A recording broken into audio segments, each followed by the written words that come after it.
ఉద్యమించిన నాడు కరీంనగర్ జిల్లా కేంద్రంగా వారు టీఆర్ఎస్ ఆరంభింపజేయడం జరిగిందని చెప్పంటున్నారు. అందరు ఆశ్చర్యపోయిండు.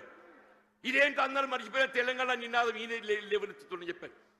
ఒంటరి పోరాటం ఆయన ఒక్కడు బయలుదేరితే యావత్ తెలంగాణ సమాజం ఆయన వెంట నడిచిందని చెప్పంటున్నారు. యావత్ తెలంగాణ సమాజం ఆయన వెంట నడిచి తెలంగాణ సాధ్యమైందని చెప్పంటున్నారు.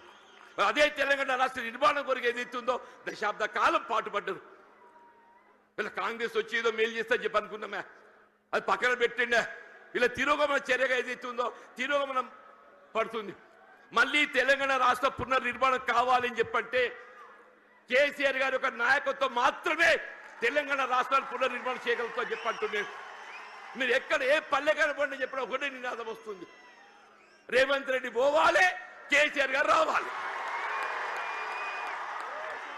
ఒకటే నినాదం, రేవంత్ రెడ్డి గారు పోవాలి, కేసీఆర్ గారు రావాలి, కాంగ్రెస్ పోవాలి, బీఆర్ఎస్ రావాలి.